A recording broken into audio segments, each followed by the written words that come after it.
many parents face. Those kids become teens, they stop communicating. Parenting expert Judy Arnall is here to give us some tips on how to get your teen to talk. They're chatty, chatty, chatty, chatty, and all of a sudden when they become teenagers, it just stops, and you get the sullen silent treatment. Or the, Yes.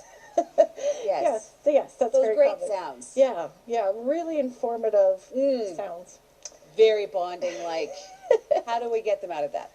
Well, probably the number one thing is we need to do less talking and give them more space to talk. So we need to do more listening and not be too judgmental. So one of the great ways to get kids talking is to get out there and get walking with them. And sometimes driving helps if you're not too distracted.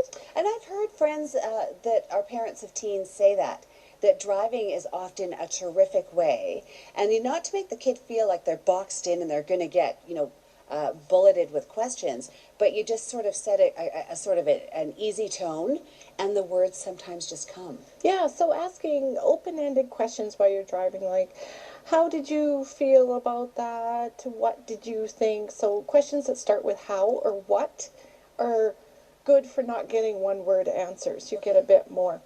The other thing is to validate how teens are feeling. So it doesn't mean you agree with them. It means you accept them. So things like, gee, that must have sounded pretty frustrating for you when you went through that. And then just accepting whatever they answer back. And don't try to solve the problem for them at that point. You should have done this, this, and this, and it would have worked out better if you did this, this, and this. Just put it out there, and then let them, if they're feeling validated, they're more likely to come out with more. Exactly. They don't want your solutions unless they ask. So it's okay to offer and say, would you like my input on helping you solve this? And they may say no. And then we just leave it, because it's all about problem solving, helping teens solve their problems rather than us moving in and doing it for them.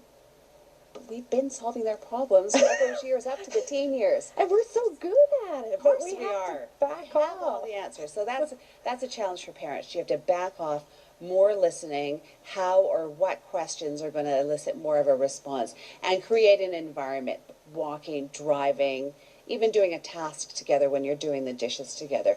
Create an environment that you've got some words coming forward, and you just absorb them and acknowledge. Yep. And okay. The final piece of that too is do more problem solving with them rather than punishment, because you're in the final third of parenting. Start treating them the adult they're becoming. Oh man. Yeah. This is a reality check for me. All right, Judy, thank you for those great tips. You can get more info at professionalparenting.ca. Judy's got a ton of great information on there, and you can pick up the latest edition of Calgary's Child Magazine.